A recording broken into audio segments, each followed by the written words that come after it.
Welcome, everyone. My name is Corey Ohama, and I'm the board chair of CLAM. Thank you for joining us for our 2020 annual membership meeting. It's great to see all of you. Maintaining our connections is so much more challenging now, and it means a lot to us that so many of you are here. As you may have read in our CLAM Bites newsletter this week, we have some big staff changes at CLAM. Kim Thompson, our fearless executive director of the last 8 years, is moving into a new role as Director of Community Engagement. As Executive Director, Kim took CLAM from 6 homes to 20, grew the staff from 2 part-time people to 6, and led the charge to secure the Coast Guard project for the community.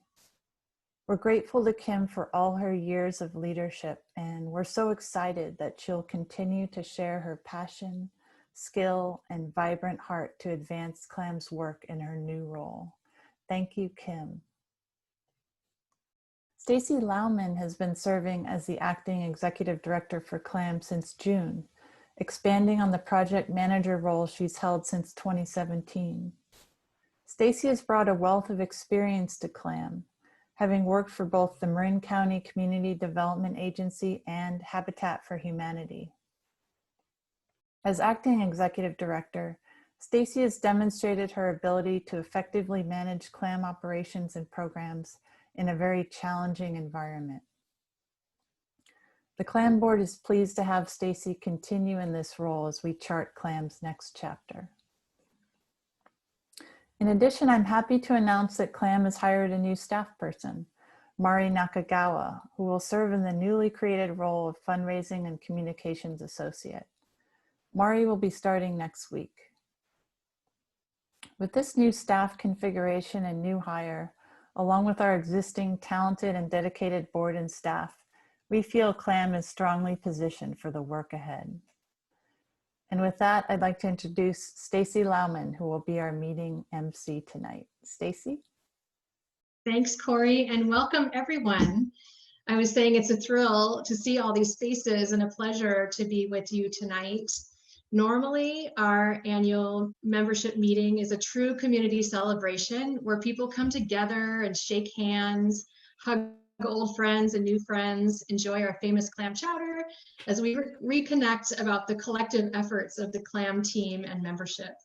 This year, the venue is different and there are fewer hugs, but I think we can still enjoy ourselves and recognize the collective power and achievements that the Community Land Trust Association of West Marin has realized this past year. CLAM is guided by a mighty group. The board of directors consists of 15 members and 1 youth representative. I'd like to acknowledge the dedication and leadership from all of them and that they have built and sustained in this organization for almost 20 years of our existence. Here are the CLAM board of directors: Corey Ohama, Min Ades, Pamela Wright, Marshall Livingston, Elvira Shachny, Susan Brayton, Maureen Cornelia, Carrie Livingston, Mike Hogan, Nancy Banger, Eric Oldmixon, Susan Scott, Natalia Meyerson, Jorge Martinez, Diego Chavarria, and Lori Montserrat. I also want to introduce CLAM staff. And we are currently 5, soon to be 6 people, and they include Ruth Lopez, program manager, who works on property management, resident services, and the Real Community Rentals program. I am Stacy Lauman, the acting executive director and recently project manager. Yesenia Martinez is our office manager, and she also supports resident services. Kim Thompson, recently our executive director, is now in her new role, as Corey mentioned, as the director of community engagement. And lastly, Stephanie Roth is our development director, leading our fundraising activities, as well as a variety of communications projects.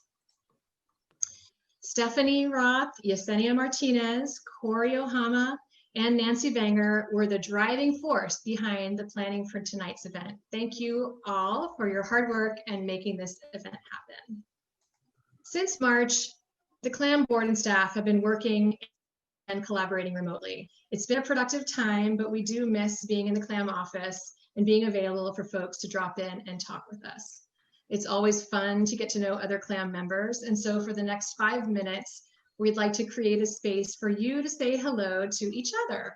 So each of us has been assigned to a virtual breakout room with 3 or 4 other people. So in a moment, you're going to be invited to click on a link and go to a breakout room, and then Zoom will bring you back together with us all automatically. So while you're in the breakout, why don't you take the opportunity to connect and introduce yourself?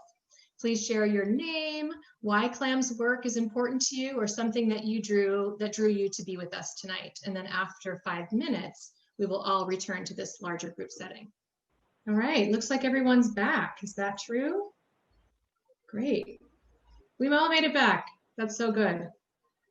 And what we'd like to do now is take a quick group photo. So I think what we can do is just smile at the camera and say hello, and Avery's going to snap a shot of her screen. So ready? Hello, everybody. Say hi. Family photos. Right? One more time. Thank you so much. Okay, so now I would like to turn the floor over to Kim Thompson. Hello, everyone. It's just really wonderful to lay eyes on you and even on your phone numbers if you are calling in tonight. And what a moment we find ourselves in, huh? And it's a moment in which so many people are asking what in the world is going on.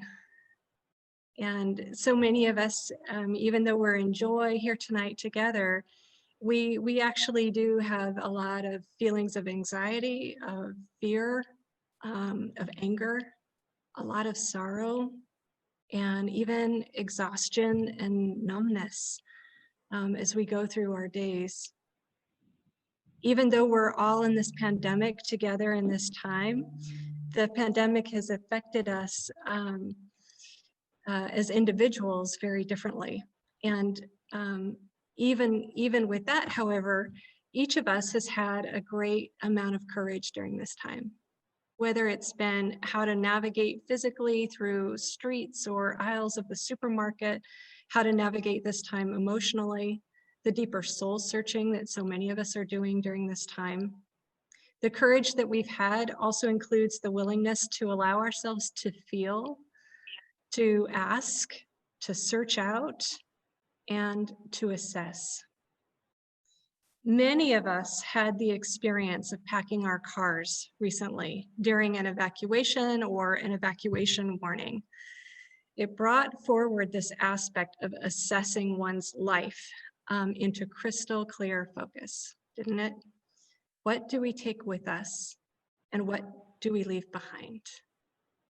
When I was packing my car, I was reminded of the story of Noah's Ark, actually. Do you remember that story?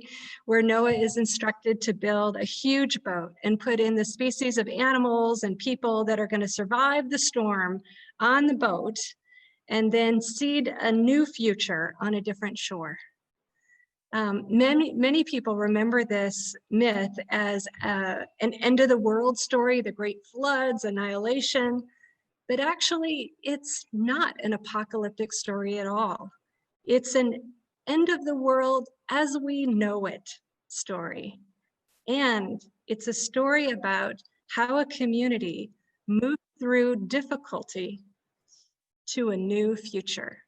In fact, I'm going to speak to 3 ways that the story of Noah's Ark speaks into our moment. The first is assessment. What goes in the ark? The demand of this moment is an assessment, not only of our things, but of our values. What is of human good and value? What will we take into the future?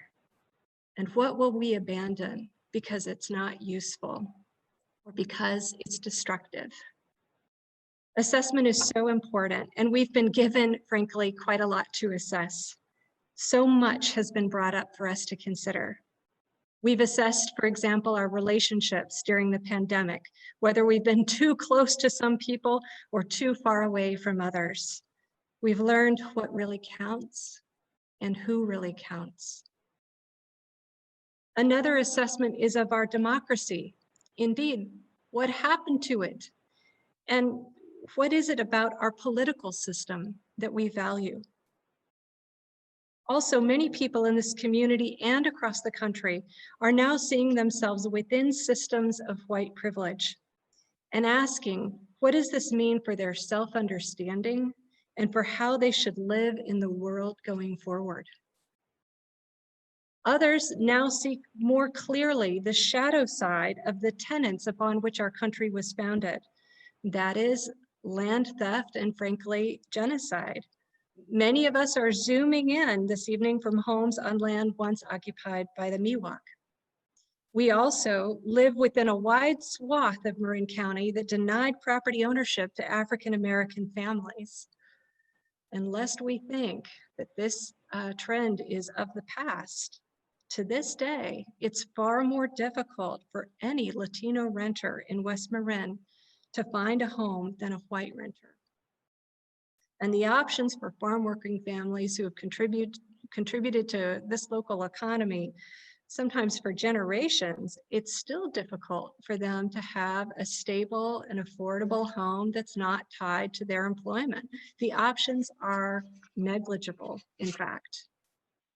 So at this moment, we have really been given the opportunity to assess our origins, our history, the shadow side of our current way of being, and to figure out what we will take forward, what we will change, and what at last we will refuse. The second thing that the Noah's Ark story speaks to us is about seeding a new future. By placing the animals and the families and everything else in the ark, Noah and his community not only protected themselves from the storm, they seeded a new future. The ark itself, in fact, is in the shape of a seed. In the same way, the assessment that we do and the values that we glean from that is the very seed of a new beginning and a new chapter in our community's life and in the life of our country. What does it mean to seed a new future? Well, we can take a look together at the values we've placed into the ark, and we can begin to imagine. We can begin to vision. What does the next chapter of our community look like based on these values that we want to take forward? We can consider what each one of us can do to participate. You know, in West Marin, this larger time of instability is happening at a time of great transition in the makeup of our community. Many longtime homeowners are selling their homes and moving elsewhere in their elder years, or trying to figure out a way that they can stay. While at the same time, many longtime renters are trying to stay with fewer and fewer options. In the midst of this change, what creative opportunities can we come up with? Later on, Stacy and Ruth will share with you what people are actually doing and what they're thinking about doing to create new housing solutions. And I hope that hearing these examples will help you also consider what kind of thing you can do to help our community be strong and equitable in this next chapter. Because no matter who you are, you have an important role to play.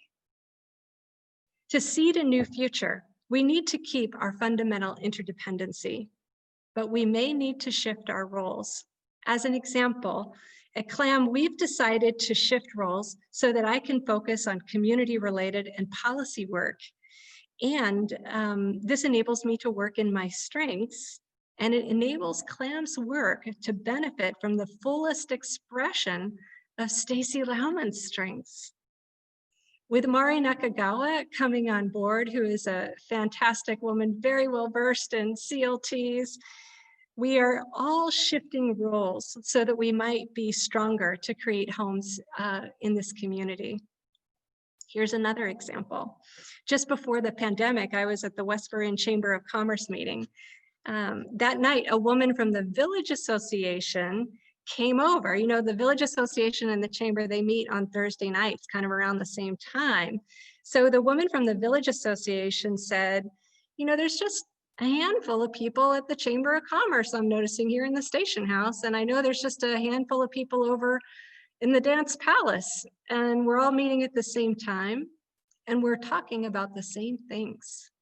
She said, I remember back in the day when the residents and the businesses used to be opposed to one another, but those days are gone. We're talking about the same things and maybe we could meet together sometimes. That's exactly the spirit. It's time for new conversations and new systems in our community. This is the key to our future. When we look at the Coast Guard property, which we won together back in April, we know there is both housing and community spaces. The pandemic and the fire show us that we need to assess and to vision what our community needs for its next chapter in total. And then we'll figure out strategically what goes at the Coast Guard and what goes in other spaces around our community. By creating new systems, we can shore ourselves up for stability in housing, economically in local businesses, for safety in disaster preparedness, and to balance our visitors with our community needs. Each space that we create, or each microsystem, is an expression of a unifying system of local resiliency. That's what we need, seeding a new future. The third thing that the Noah's Ark story speaks to us in this moment is that turbulent waters lead to new shores. Ironically, even though Noah built the ark to get through the storm, it was the storm itself that brought Noah and the ark to the new shore. Even with the difficulty of this time, the instability itself opens up powerful new opportunities for systemic change and realignment.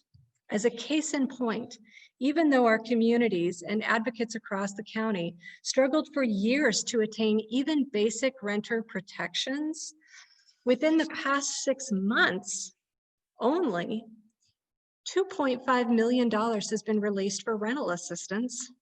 Over 250 homeless individuals and at-risk individuals have been housed in the county of Marin, and we are operating under a moratorium on evictions. All this happened without any advocacy. So it's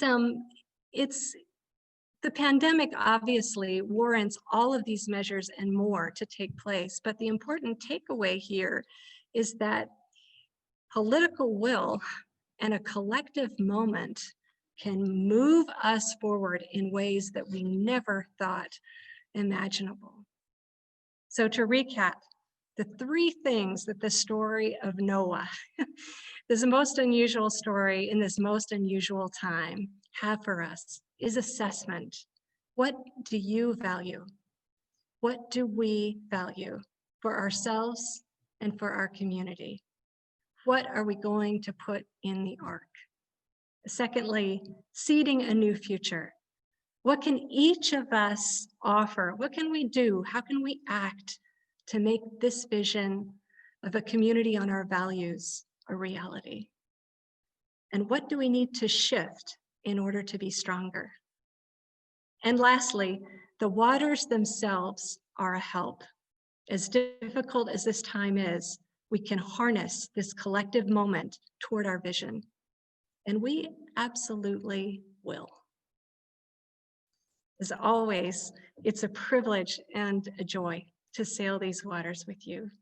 Thank you so much. And stay safe. And I'm now going to turn things over to Maureen Cornelia, a longtime board member and former board chair. Tonight, we're marking a major transition from the CLAM board. Marshall Livingston, a founding CLAM board member in 2001, is stepping down from the board after many years of service. Marshall has served multiple terms on the board over the years with brief breaks in between. He's been the anchor on our property committee, has been instrumental in identifying property opportunities, and he's been involved in every property acquisition process. Though he's stepping down from the board, Marshall will remain a valuable member of the property committee. Marshall is widely known and respected in the community and seems to know the history of every single property. In fact, several CLAM members own homes that Marshall built in his contracting days. His network of relationships covers virtually every aspect of home building and maintenance. Trying to cover the many contributions Marshall has made to CLAM is not easy. We've got a lot of years to cover. To start out, I thought I'd share a few photos that mark important CLAM milestones that Marshall played a key role in. Here's a celebration at the Passive House. Marshall in 2009 with beloved founding executive director Ray Levine, fellow board members, celebrating the completion of CLAM's Passive House, also known as the Yellow House. Next, we're going to shift to 73 Inverness Way. This photo from 2014 celebrating the completion of the rehab at 73 Inverness Way in Inverness, CLAM's first home ownership property, and board member Eric Oldmixon and his wife Sarah Myers now own the home that they share with their two daughters. Next, the Coast Guard project. Here's Marshall along with former supervisor Steve Kinsey in 2015, getting our first walkthrough of the Coast Guard housing with Coast Guard personnel. Yes, folks, that is 5 years ago. A conversation over coffee between Marshall, Minna Dess, and Richard Kirschman set CLAM on our path to acquire the Coast Guard property. Many of you listening tonight have your own Marshall story. We've asked 3 people to share theirs. To start out, here's Ray Levine, our founding executive director. Hi, everyone. Marshall, thank you. To be brief, CLAM simply would not have been CLAM or achieved the success it has without you. I can picture you at the very first CLAM board retreat at Munger Meadow in 2002, putting forward the original vision of 10 homes a year for the community. In the beginning, you were the only one who knew anything about housing and development. Your belief that we could do it gave us the strength and conviction to go on when everyone said we were nuts. Then you were there at every step, giving your time, tremendous expertise, and doing the nitty-gritty work to investigate properties, write up pro formas, figure out how to make it work technically, financing, everything. You even served as board chair, not because you wanted to, but because we needed you. And you always led in a way that brought everyone along, learning as we went. You brought wisdom and humor to so many important conversations. I learned so much working with you. You put CLAM on the path to success. Your work has made an everlasting difference in West Marin. Thank you. Thank you, Ray. Next, I want to introduce Natalia Meyerson. Many of you may know Natalia from her dedicated work at Stockstill House. Natalia was CLAM's first tenant in the very first property we acquired in Inverness Park in 2006. She raised her family there and still resides there. Natalia? For Marshall, I'm really grateful to have my family be the first resident of CLAM, also CLAM's first property. And I think you were part of what made that happen. So thank you so much, my daughter, and I really, really appreciate. Thanks, Natalia, for such a heartfelt message. And I'll shift back here to Kim Thompson. Marshall, there's no words that get to the depth or the breadth of what Marshall has provided to this community. For me, one of the things that is such an inspiring aspect of Marshall and his work with CLAM is that he's an artist, a consummate artist of real estate, which I never knew was possible, that he brings a creative spirit of high-end art, always seeking the possible in property that many people have some sense of rigidity around it. Can only be this way, or it can only be this way. But Marshall always brings the possible, always has options for what can be done with each and every project. And he was behind the first ability for CLAM, the creative financing that he came up with for CLAM to first acquire the house that Natalia lives in. And it was a support for other people in the community who lived in a homesteading place called Manzanar Properties over in downtown Point Reyes. And in addition to being behind every property, that also includes the Coast Guard property. And Marshall really led the board with the motto, whatever it takes. Whatever it takes, we are going to do this and get this for our community. And you know what? It took far more than we thought. And yet, because of his spirit and his leadership and rallying people, we have it, and we are working on it now. Marshall, in addition to all the technical skill that, that Ray put forward and talked about, Marshall is also, and also Ray talked about, he's an artist of human relationships and an artist of diplomacy and of what groups can do together. He always has inspired us on the board to take risks and how important it is to take risks because of what it could bring to the community. It's extraordinary. He's always carrying the spirit of possibility. He always dispels fear. And Marshall always inspires trust. And as a community land trust, that's what we're about. And he just holds the heart and the spirit of CLAM's. Thank you so much, Marshall. Thank you, Kim. So, you know, at this point, we would normally be jumping out of our chairs to give Marshall a standing ovation. And of course, there would be hugs. We thought we'd put a Zoom twist on that ritual and ask people to share on the screen your thoughts of Marshall. Marshall, on behalf of the CLAM board, staff, and everyone with us tonight, we hope we've conveyed our sincere thanks to you for your optimism, your persistence, and your continuing commitment to CLAM. So everyone, please hold up your thoughts for Marshall so that it's facing the camera, and take a look at gallery view. Marshall, see what people have to say.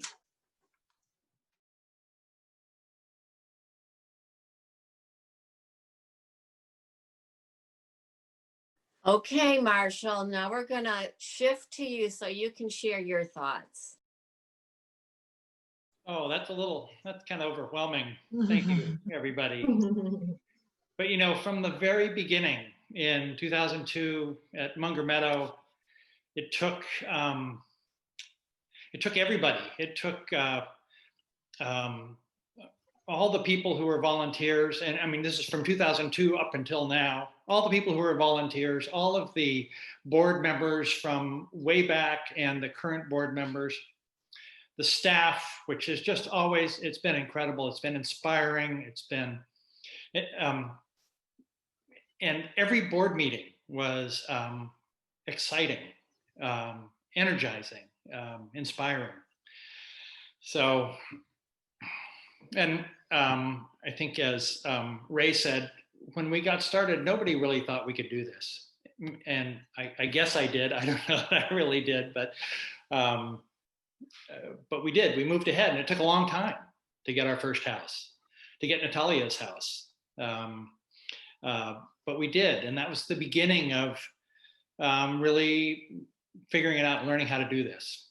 And now, you know, with 20 homes and more coming, and the real community rentals, which I think is well beyond 20 real community rentals. And then the biggest is still yet to come. You know, and see, after 7 years of trying and planning and meetings after meetings, and bringing in people from all over, the Coast Guard now is much more of a reality than it has been all along. It's still going to take a while, but it's going to get there, and it's going to be such a huge addition to this community that it'll really be, you know, the icing on this. So And so I can really leave the board feeling like we've made a real difference in many people's lives, and feel confident that we're going to carry on and do that too. And I will still be involved, but I'll have less meetings that I have to go to and less responsibilities, and that's kind of what I'm working towards. But I'm not going anywhere. But thank you, everybody. I really appreciate all the thoughts and everything. And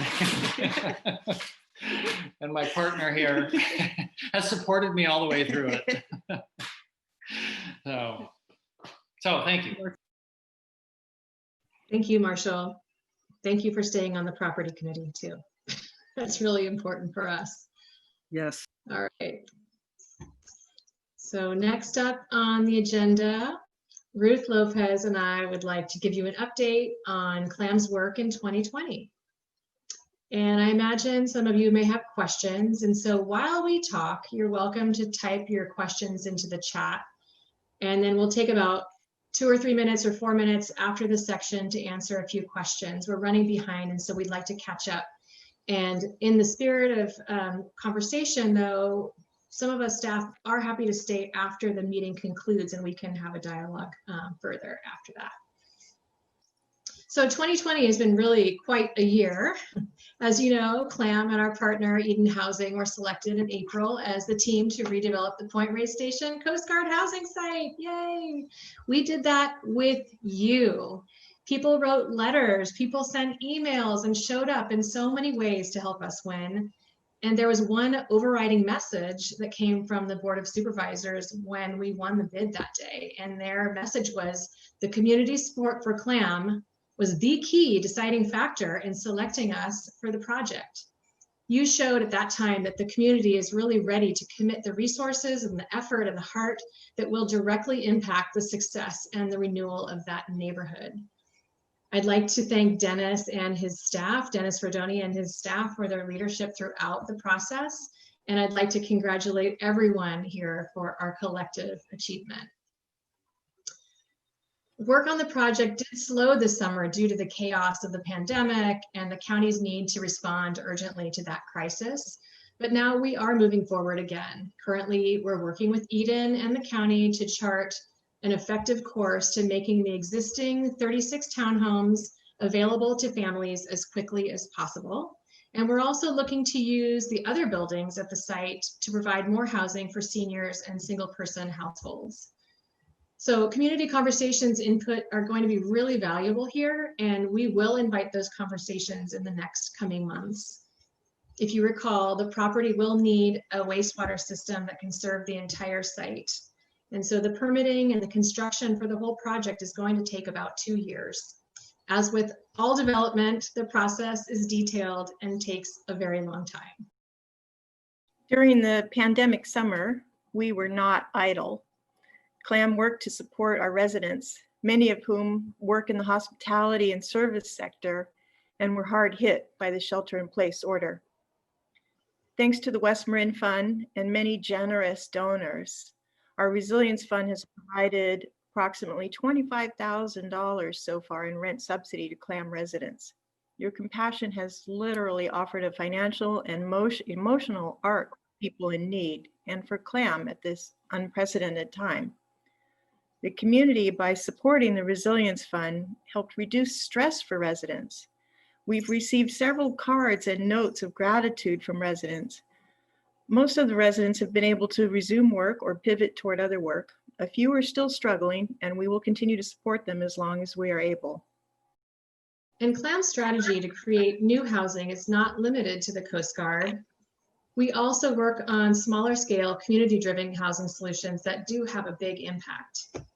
Over the past 4 years, the Real Community Rentals program created 24 affordable rentals in private homes. The program assists both property owners who want to create and then affordably rent separate small living spaces in their home and assists renters who are looking for housing. I really love this program because it's community members supporting community members, stepping up to create homes with and for others. That's right. And of those 24 units created through the Real Community Rentals program, 7 of them are newly constructed junior units, which is a bedroom converted to a studio apartment. We've had very little success creating new standalone second units, or ADUs, because of septic and other barriers. So we're now working with folks from across West Marin housing organizations to push for policy changes to reduce those barriers at the county and state levels. We were just in a Zoom call earlier today with Supervisor Rodoni and Senator McGuire about that. Obviously, CLAM's work to create more affordable housing will be more successful when opportunities to do so are not limited by obsolete regulations and restrictions.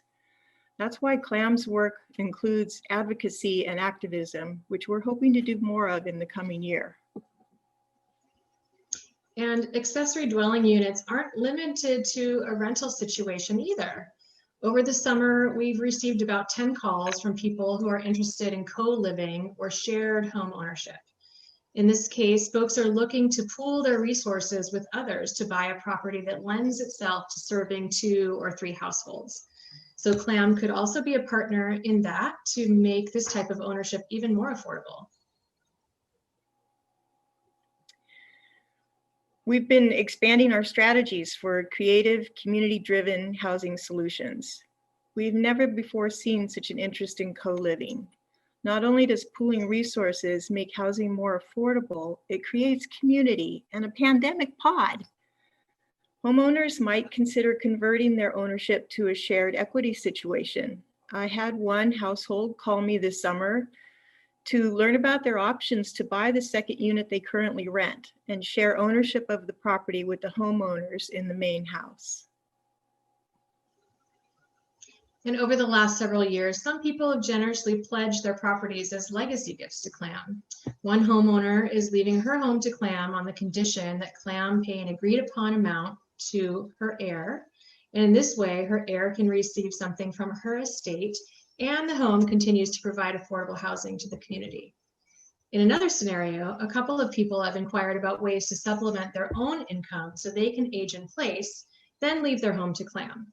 One idea to support this is if CLAM were to create a second unit on the property to generate income for the owner, and then CLAM would receive the property with 2 units when the homeowner moves or passes away. So all of these strategies could have a big impact on keeping homes affordable and strengthening the community in the years to come. These are strategies we definitely want to take with us on the arc. We look forward to working with folks to find creative, community-driven solutions that advance housing security in West Marin, but we need you to be part of the solution. We can't do it without you. Stephanie, are there questions in the chat box for us? There's one so far. What is CLAM doing to force the county to move forward on the Coast Guard project? Great question. So we're working in collaboration with county now to look at the entitlement pathway. We are hoping to get the wastewater investigations underway as soon as possible, and also groundwater evaluation so that we can size a system appropriately to the housing and the potential community uses that are up next. And now I'd like to go back to Corey Ohama to approve the minutes of the 2019 membership meeting and to hold board elections. Hi again, everybody. So we're now back to, well, we're in the business portion of the meeting. And as Stacy said, we're going to start with approving the minutes of the 2019 annual meeting. Okay, 100% approval of the minutes. Good job, everybody. Okay, so now we're going to move on to the board elections. And we have 5 candidates for board seats, and we have 5 open seats. And you can see that we have 3 categories of board member, and we have people running in each category. And I'm just going to explain a little bit about each category. So the lessee members are CLAM residents. So they either rent a CLAM home or they own a CLAM home, or they rent in CLAM service area, which is the communities surrounding Tomales Bay, roughly. And general members are people who work and or live in the community. And public members are people that have some sort of special expertise in an area that benefits CLAM's work. And they don't need to live in the service area, but currently all our public members are also community members. And we wanted each candidate to briefly introduce themselves. So I wanted to invite Jorge Martinez to say a few words. Jorge? Good evening, everybody. My name is Jorge Martinez. I grew up in West Marin, out in Pierce Point Road. And I just finished my first term with CLAM. I'm excited to hopefully start my next one. These 3 years have gone by so fast, but we've accomplished so much by staff, community board, and board members.